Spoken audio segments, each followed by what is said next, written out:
Season's perfect design. Too easy. Self-lover Samoa, what will Theo McFarlane? Let go. Ethan Lewis with another charge. Picked up from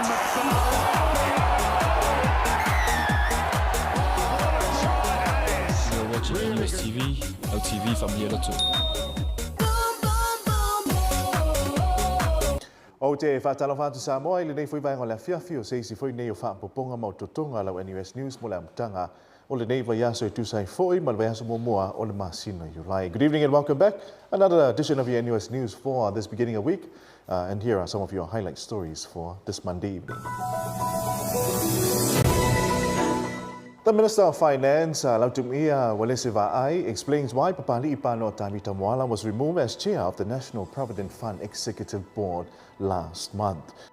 The caretaker Prime Minister Fiamena Mimota'afa is not troubled as she will be facing two other candidates for the voice of her district, Lotofana. The mass registration for Samoa was finalized and concluded last week Friday, and a few districts with only 20% have not registered for the next post. Samoa is currently second on the Mini Pacific Games medal tally with 59 medals in total. That's coming up on your local news.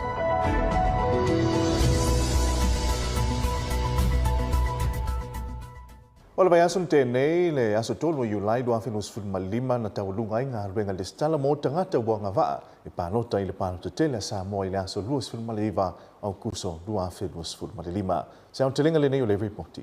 Ua whamawina i le ofisa o le komisio whainga palota, e tele lawa i tu malo palota, e le ausia le numera a whaatulanga i nau tangata wanga waa, e palota e te tauna le stala.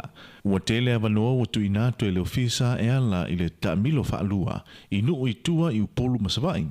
Ta pena no whanga whaapitoa mo le stala, te tala pea o na ofisa au tu i mbuli nuu, malona la i sale lalonga i savai.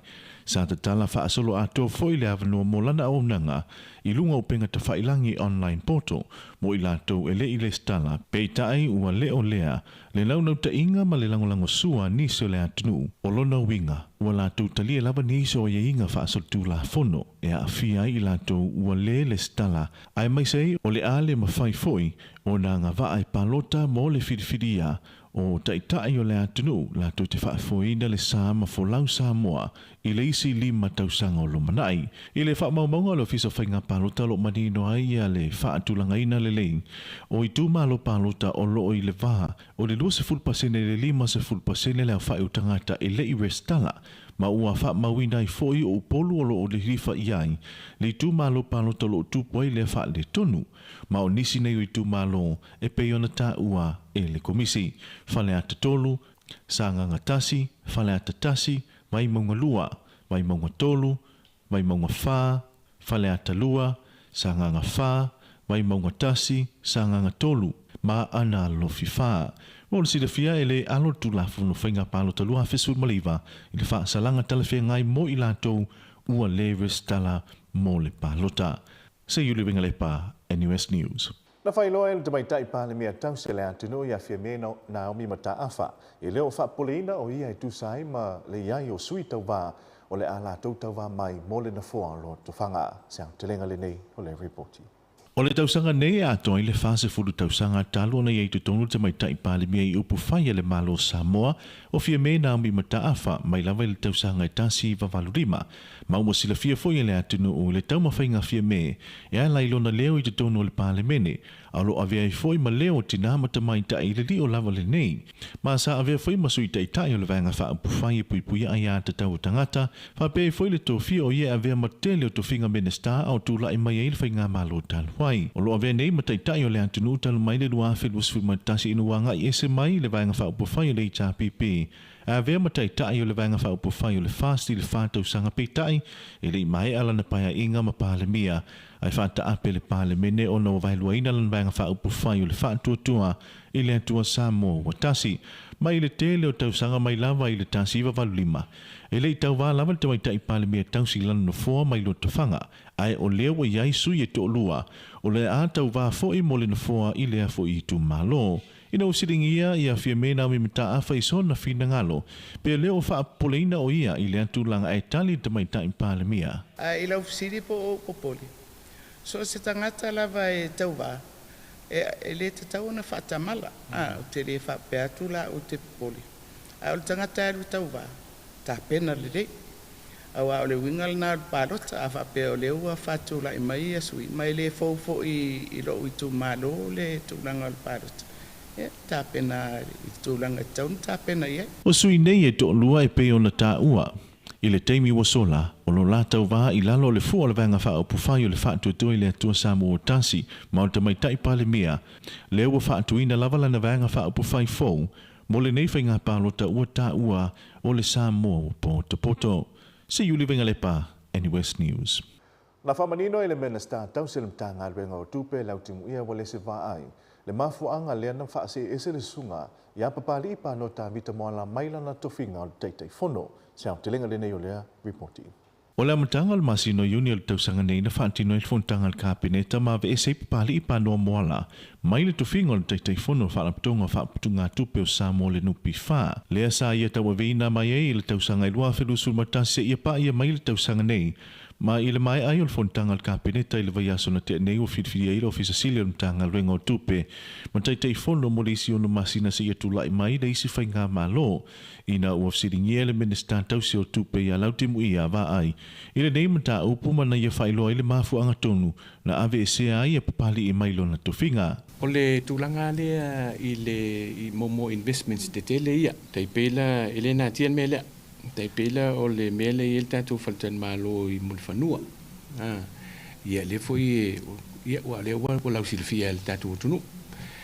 Ia me se tatu o fai saufanga. Ia tūlanga foi lea na isi wha vesi foi lea ma shareholders o tatu ia tūlanga wha pena. Ia o le voila sila la kapeneta. E te taua ona tū malo si le malo.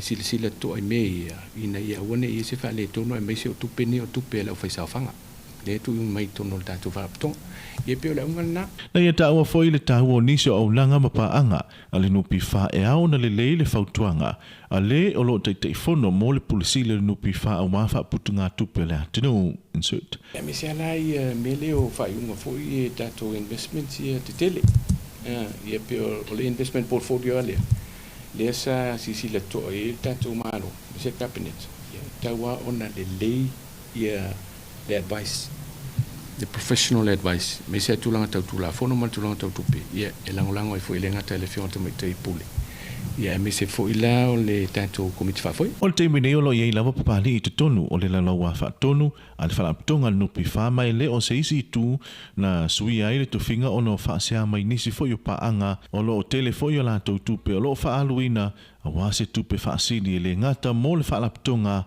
ai fa pe foi malato o lo fa yo la to sa fanga se you living a lepa NUS News. Mai tala mulu le nei a fiafi ua whailoa le asosio ta'alonga mal komite olimpeka ua 5 le whai o pine ua ausia e sa mo i ta'alonga lai te o le Pasifika. Ai lo talia pea nisio ta'alonga o lo tutoe pe ona toe man malo i sa mo i nisio pine. Se am telenga le nei o le reporti. O lo mawalunga le tau mawhainga ma le tau sinio a le awa sa mo lea na masi ia tu mo ta'alonga lai te o le Pasifika i Palau. Lea na amata mai lava i le whai unga o le masino yuni ne lava lo wha ngā solo ma na whai loa ia le teitei malanga ia le ia tau le Sir Jerry Brandt e lua se fulma le fitu pi ni auru o manu malo i sa mo mai ta'alonga o le vaa, ta'alonga o le sisi o mema mafa, ta'alonga o le pi inga, ta'alonga o le aau ma ta'alonga o le Afriti. O loo ai silia lava le atunu o Tahiti le tele o lātou pine, ma loo solo atu ai lava Samoa i le tūlanga lua. Ma o seitu, o loo atangia ai le fi nau o suita alo a le atunu o loo tau mawhai a wafo i le ausio niso pine o wase aimo Samoa. Mai le whaatulanga o pini aro Samoa le au sia e ato le luas fu manfitu, ma o le tamaitai a eni kans le laman malo i le lua i pine mo Samoa, i le ta'alonga o le vaa, i le ta'alonga i pi inga, e to lua i la ua le laman malo mai i le pini aro, o le rio Shane Palemia ma eki toa tamati, i le ta'alonga o le sisi o mea mamafa, na au sia ai e John Duffy le tolu pini aro. Papea foi tamai tai a sieni Stowan se tolu pini auro, Jaco Pelone e lua pini auro, i Mandiwa o Palota o Willy Masao e lua pini auro, Uniara si paya tolu pini euro masa ni le mau tasi le pini euro. Mai le taalonga le au te mai tai o pei chandelier le naman malo le tolu foi pini euro fa pe foi maleria Solomon Hamilton. Ma le tasi le sui na mawala na pini euro mai taalonga le Afriti i le tongi samala i rana tau fafo ta fili. Ma le whainga atua o pine na ausia Samoa. E luasu malfitu pini euro sfulu male tolu ia pine siliva e sfulu male iwa pine apa me mea. O le whaiunga le vaiaso nei e mai ai taalonga nei mai toi malanga mai alo mawhana o le atinu, ma o se mitamitanga i le asosio taalonga le mawalunga le tau mawhainga lo i ai le aua Samoa i le taalonga lai te o le Pasifika. Se yuli venga le pa NUS News. O le siwili na Samoa lau NUS News mo le nei a fiafi po le amtanga nei vaiaso manui tele o whaiva malau whalaunga i le nei foi vaiaso i tuse foi mga luenga to fa soifua.